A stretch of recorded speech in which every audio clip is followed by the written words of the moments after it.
Hello guys, आज हम आपके लिए लेके आए हैं हॉरर स्टोरी शापित कुआं। एक छोटे से गांव के पास एक पुराना कुआं था। लोग कहते थे कि वह कुआं शापित है। वह कुआं गांव के कुछ दूरी पर था और किसी ने कभी भी उसमें पानी नहीं लिया। गांव के लोग डरते थे कि उस कुएं में अजीब घटनाएं होती थी। रात के समय कभी भी किसी को उस कुएं के पास जाने की इजाजत नहीं थी और ना ही कभी भी उसके पास किसी को जाते हुए देखा गया। एक दिन गांव में एक युवक अजय आया। वह एक साहसी व्यक्ति था और शहरी जीवन से भागकर शांतिपूर्ण गांव में रहने आया था। अजय को शापित कुएं के बारे में कहानियां सुनकर यह जानने की जिज्ञासा हुई कि क्या वाकई वहां कुछ अजीब हो रहा है। उस रात उसने तय किया कि वह उस कुएं के पास जाएगा। वह रात के अंधेरे में चुपचाप कुएं के पास पहुंचा। जैसे ही वह कुएं के पास पहुंचा, हवा से एक अजीब खामोशी छा गई।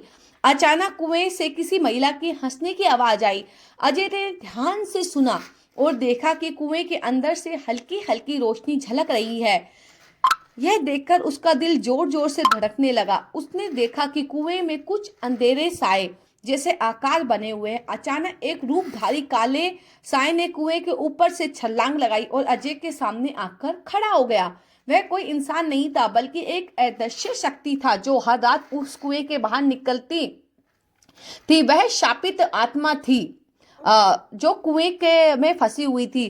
काले साए में अजय से कहा, तुमने इस कुएं के पास आने की बहुत बड़ी गलती की है। अब तुम्हें इसका खामियाजा भुगतना पड़ेगा। अजय ने डरते हुए पूछा, तुम कौन हो और यहाँ क्यों बंधे हो? काले साए ने उत्तर दिया, मैं एक महिला थी जिसे इस कुएं में फेंक दिया गया था। मुझसे बदला लेने के बाद मेरी आत्मा यहाँ बंध गई। अब कोई भी इस कुएं के पास आता उसे मेरी शाप का सामना करना पड़ता है। अजय को महसूस हुआ कि अकेला नहीं था, कोई और शक्ति थी जो उसे घेर रही थी। उसके आसपास अजीब सी हलचल महसूस हुई। अचानक कुएं के अंदर से एक अजीब सी ध्वनि आई, जैसे किसी ने कुएं की गहराई में कुछ बाहर निकाला हो। अजय ने डरते हुए अपनी आंखों को बंद किया और सोचा कि अगर वह कुएं से बाहर निकलने की कोशिश करेगा तो शायद बच जाएगा। लेकिन जब उसने आंखें खोली तो उसके सामने वही महिला खड़ी थी जो एक काले धागे में बंधी हुई थी। उसकी आंखें जलती हुई थी। वह महिला बोली, तुमने पहले कई लोग आए थे लेकिन वे भी इस शाप से नहीं बच पाए। तुम भी मेरी तरह फंसोगे। अजय ने समझा कि यह शाप केवल एक आत्मा का नहीं बल्कि गांव के लोगों द्वारा किए गए अत्याचारों का परिणाम था। वह महिला अजय के पास गई और उसके चेहरे के करीब आकर बोली, क्या तुम मेरे माफ करोगे? अजय ने डरते हुए कहा, अगर तुम मुझे छोड़ दो तो मैं तुम्हारी मदद करूंगा। महिला की आंखों में अचानक एक अजीब सी चमक आई। वह बोली, तुमसे पहले किसी ने ऐसा वादा नहीं किया। और फिर वह महिला कुएं के अंदर घुस गई। लेकिन अजय को यह समझ में आया कि उसका भय खत्म नहीं हुआ। जब वह गांव लौटा तो उसे एहसास हुआ कि वह अब उस कुएं के शाप से नहीं बच सकता। अगले दिन से अजय के साथ अजीब घटनाएं होने लगी। वह हमेशा अकेला और डरता हुआ महसूस करता। रात के समय कुएं की खौफनाक आवाजें अब सपनों में आने लगी और उसके मन में यह सवाल उठता था कि क्या वह भी उसी कुएं में बंद हो जाएगा। अजय का जीवन धीरे धीरे असहनीय हो गया। रात के अंधेरे में उसे हमेशा कोई न कोई अजीब सी आवाज सुनाई देती, जैसे कोई उसके पीछे आ रहा है। एक रात जब अजय बिस्तर पर लेटा था, उसे महसूस हुआ कि किसी ने उसके कंधे पर हाथ रखा। उसने मुड़कर देखा लेकिन वहां कोई नहीं था। वह डर से कांप रहा था क्योंकि यह घटना बार बार होने लगी थी। अजय अब मानसिक तौर पर बहुत कमजोर हो गया था। वह सोचता था कि अगर वह गांव छोड़ देगा तो शायद महिला की आत्मा उसे परेशान करना बंद कर देगी। उसने गांव के बुजुर्गों से सुना था कि शापित कुएं से मुक्ति पाने के लिए एक विशेष पूजा करनी थी, लेकिन उस पूजा के बारे में कोई स्पष्ट जानकारी नहीं थी।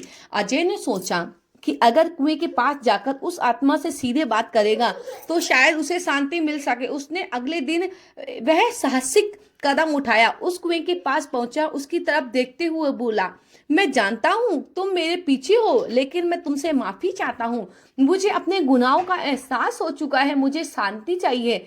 जैसे ही उसने यह शब्द कहे, कुएं में हलचल होने लगी। हवा तेजी से बहने लगी और अचानक उस कुएं से वही महिला आत्मा के बाहर आई। महिला ने अजय से कहा, तुमने मुझे सही मायने में माफी मांगी है, लेकिन मेरे पास तुम्हारी मदद करने का कोई तरीका नहीं है।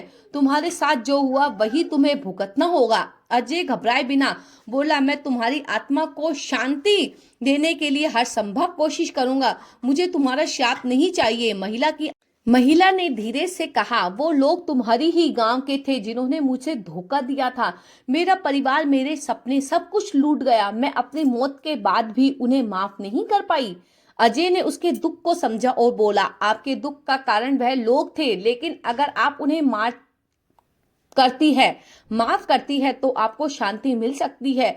महिलाओं की आंखों में आंसू थे। क्या तुम सच में मानते हो कि मैं उन्हें माफ कर सकती हूँ? अजय ने कहा, हाँ, अगर आप उन्हें माफ करती है तो आप भी शांति पा सकती है। यह सब कुछ आपकी आत्मा पर बोझ है और इसे छोड़ना ही आपके लिए बेहतर होगा। महिला ने लंबी सांस ली और धीरे से बोली, तुम ठीक कहते हो, लेकिन मुझे यह विश्वास नहीं था कि मैं उन्हें माफ कर सकती हूँ। उसने धीरे धीरे अपने हाथ उठाए और कुएं की ओर इशारा किया। अचानक कुएं में हल्की सी रोशनी फैलने लगी। जैसे ही वह महिला ने अपनी आत्मा को माफ किया, कुएं का अंधेरा धीरे धीरे छटने लगा और उसकी जगह एक शांति का माहौल बन गया। अजय ने महसूस किया कि कुएं से वैधता अब समाप्त हो गई है। महिला की आत्मा अब शांति से जा चुकी थी। गांव के सभी लोग ये देख रहे थे कि अब कुएं के आसपास का वातावरण बदल चुका है। अजय को शांति मिल चुकी है। अब वह जानता था कि केवल माफी और समझने से ही डर को शाप से मुक्ति मिल सकती है। अजय ने अपना जीवन फिर से शुरू किया, लेकिन वह अब किसी भी कठिनाई से नहीं डरता था। उसने सीखा कि जब तक हम अपने दिल में माफी नहीं देते तब तक आगे नहीं बढ़ सकते। गांव वाले अब उस कुएं के पास जाने लगे और पहले जैसा शापित और डरावना स्थान नहीं रह गया। यह संकेत था कि अजय की मदद से शांति मिल सकती है। समय के साथ वह कुआं अब एक स्मारक बन गया जहां लोग माफी और आत्मा की शांति की तलाश करने आते थे। अजय ने भी गांव में एक छोटी सी पूजा स्थापित की, जिससे लोग अपने गलतियों के लिए माफी मांगते थे और अपनी आत्मा को शांति प्रदान